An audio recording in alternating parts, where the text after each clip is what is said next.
نبی اکرم صلی اللہ علیہ وسلم کی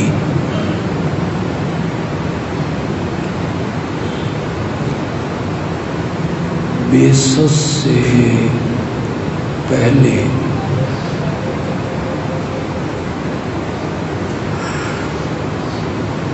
زمانہ جاہلیت میں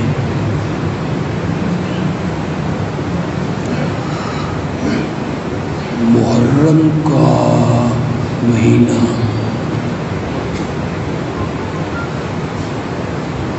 ان 4 مہینوں میں شامل ہے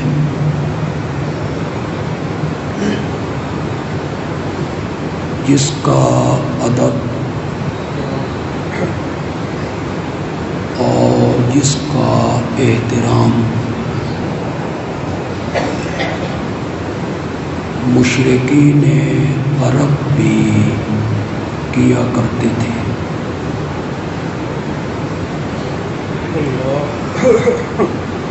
محرم کے مہینے کے احترام میں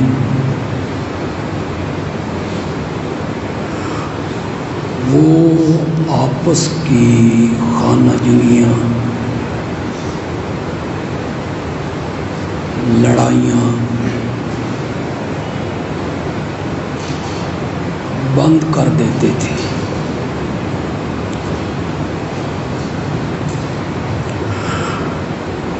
نبی اکرم صلی اللہ علیہ وسلم جب ہجرت فرما کے مدینہ منورہ میں تشریف لائے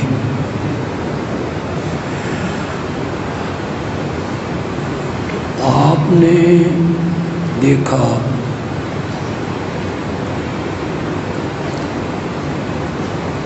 کہ مدینہ کے یہودی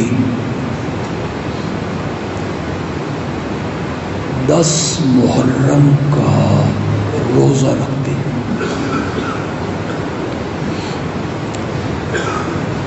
آپ نے ان سے روزہ رکھنے کی وجہ پوچھی تو وہ کہنے لگے 10 محرم کے دن اللہ نے حضرت سیدنا موسیٰ کلیم اللہ علیہ السلام کو فرعونیوں کے مظالم سے نجات بخشی۔ 10 محرم کے دن انہوں نے دریا پار کیا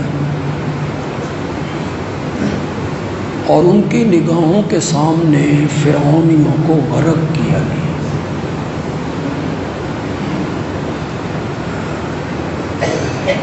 اس نعمت کے شکرانے کے طور پہ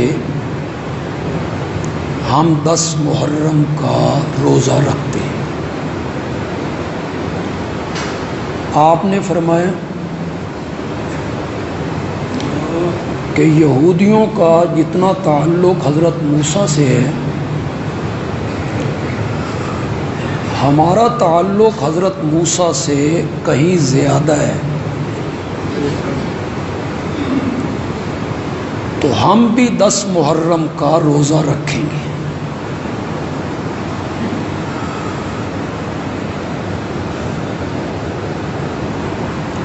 رمضان کے روزوں سے پہلے یہ روزہ مسلمانوں پہ فرض تھا۔ زندگی کے آخری سال میں آپ نے فرمایا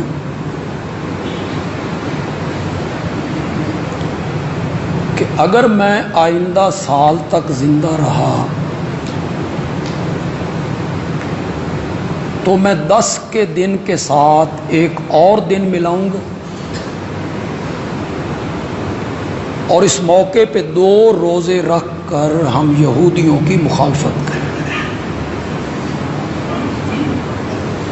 کہ عمل میں یہودیوں کے ساتھ ہماری مماثلت نہ ہو جائے، مشابہت نہ ہو جائے، تو ہم 2 روزے رکھیں گے۔ اگر آپ کو میری یہ ساری بات سمجھ آ گئی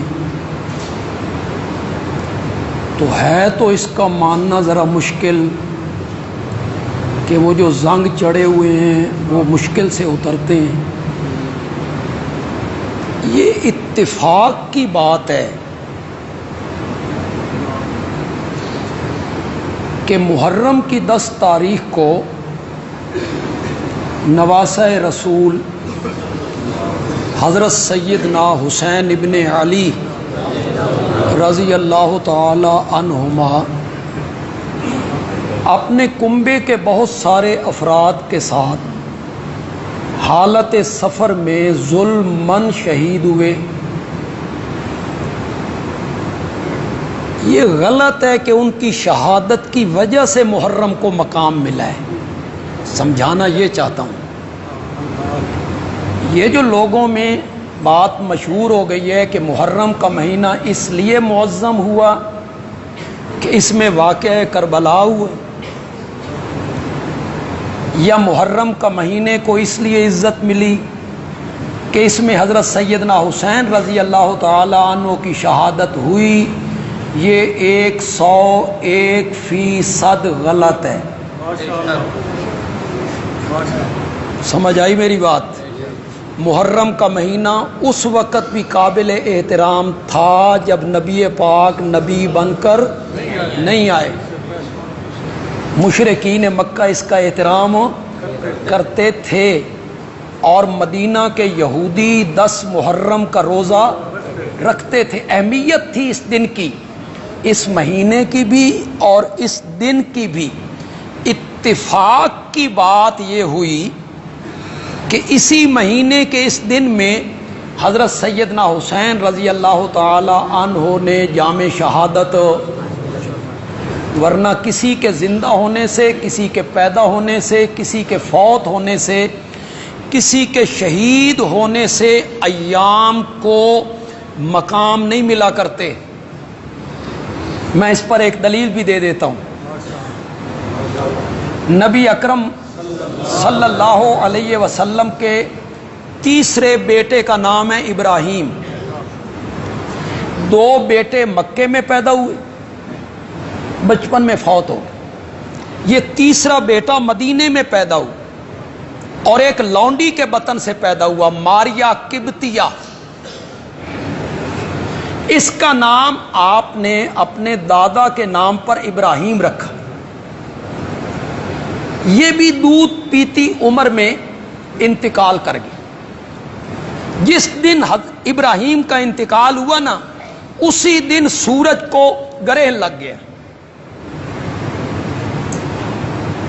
تو کچھ لوگوں نے کہا کہ یہ ابراہیم کی وفات کی وجہ سے سورج کو، کہ چونکہ ابراہیم کا انتقال ہوا ہے، اس غم میں، اس حادثے کے طور پہ سورج کو گرہن لگا ہے، تو میرے آقا نے خطبہ دیا ہے کہ سورج اور چاند اللہ کی نشانیوں میں سے ہیں، کسی کے مرنے کے ساتھ ان پر کچھ فرق، آپ نے اس کی تردید کر دی۔